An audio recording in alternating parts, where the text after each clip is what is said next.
Back at it, Viking training camp in Eagan. Got the superstar Mike Wobschall, a.k.a. Wobby, V-E-N. Check out the Wobcast, still going strong. Wobby, we're here in Eagan.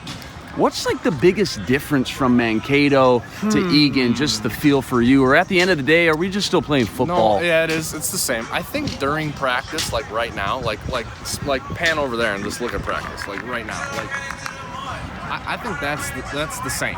Right. Right, Luke? It's the same thing as if we were Mankato. Right. I think so far the biggest difference for me has been that drive down to Mankato. Like the day you check into camp, that's a game-changing drive, man. That's goodbye to wife and kids. Summer is over. Committing. Work has begun. Every single day, going to the fields, working, not coming home, trying to FaceTime when I can. Like that drive down 169, that's the life changer. We didn't have that drive this year. That's so you had to find, a different way to shift your mindset to it's time to work, and I think that's what everyone's going through right now. 13-3, one of the best, if not the best defense in the league. I don't think we're homers when we say that either, right? Well, what do you want me to? Did you watch the games? Right? Did you look at the stats? I mean, no matter how you look at it, yeah. How does this defense get better, though? And outside of the cliche consistency, but in technique we hear all the time from these coaches. Yeah. How do you get better? So nitpick something? Yeah. What do you want? Well, what do you want us to do? At the risk of Anthony Barr and Mike Zimmer and Eric Kendricks form tackling me for picking on them. Right. How about creating more turnovers? Absolutely. Well, we could do that maybe. It's really hard to nitpick this defense. They did a lot of things right. Zim wanted them to be better against the run last year, and going into the season, and they were. There he is, the legend, and the legend. Yeah. And they were good. They were better against the run, and they did that. Right. Maintaining that would be good.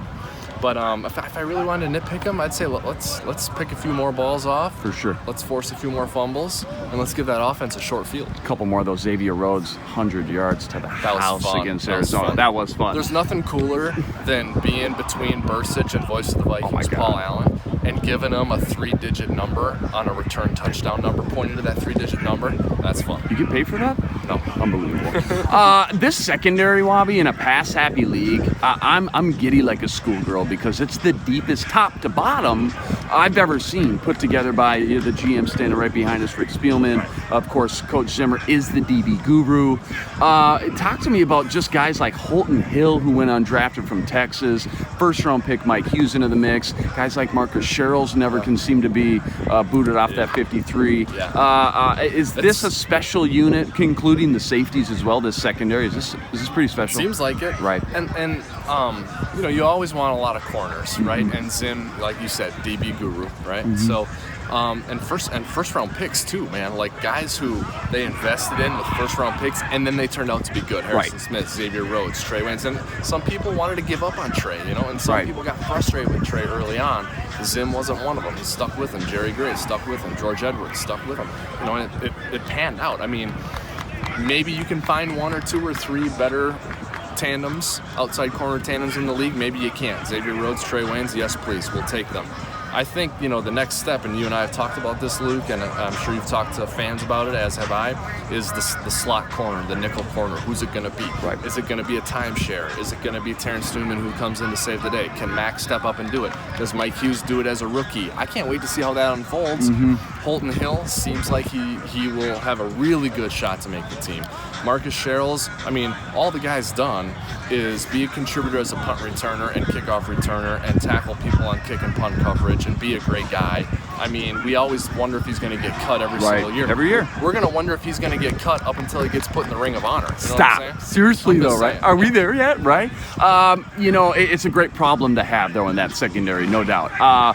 Haven't heard the pads pop yet, right? We'll see that tomorrow. Yeah. That's really when I get a good gauge of the trenches, O-line, D-line. We know the D-line's going to do their thing. Yes. Offensive line, can we be real for a second here? Just me. Can we roll out? Are there some concerns that you have about the offensive line?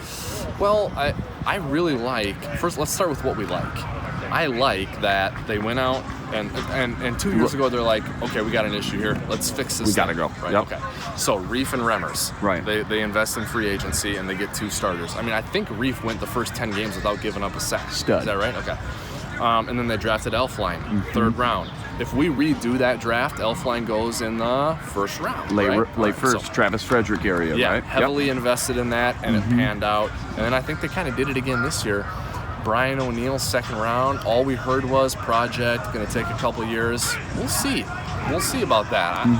Maybe he can play. It's a lot of bodies now. So I think it's fair to be optimistic. I think it's fair for people thinking critically to shoot holes in our optimism. And at the end of the day, let's just see what happens once camp is over and the season starts. We'll see how that O-line is. You know, running the ball is going to be really important. I know everyone looks at, with the O-line, it's pass protection, but we got to run the ball. And if we can keep running the ball well, I think we're going to be good in the red zone. And if we're converting red zone chances into touchdowns with a defense that's given up 16, 17 points a game, we're going to win a lot of games. Well said. Poetic. Got to talk about the $84 million man here real quick, then we'll get you out of here. Captain what Kirk. are we getting from Captain Kirk that we haven't had from a quarterback in the last 10, 15 years? Well, what are we getting getting? A guy in his prime who is healthy and who had a full offseason program with the team. Gotta love that. Like, think about all the great things Case Keenum did last year.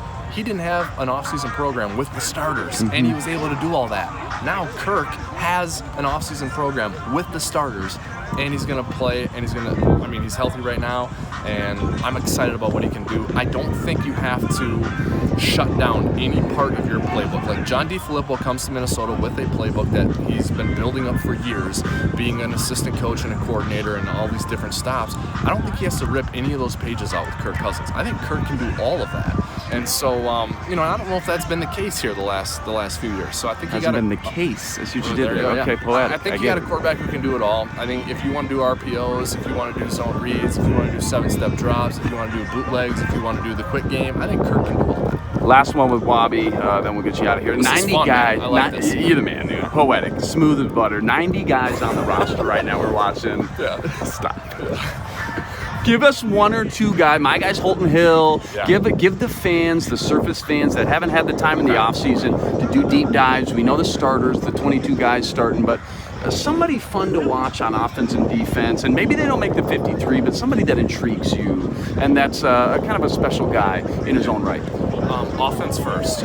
Brandon Zylstra. Interested in him? Okay, Yep. yeah. I believe led the CFL in receiving yards. Correct. Right? Yeah, okay. Local boy. So that's not leading the German league in receiving yards. Like, that's the CFL. I mean, they're pros in the CFL. So a guy who's experienced and is probably a good route runner, knows how to gain separation.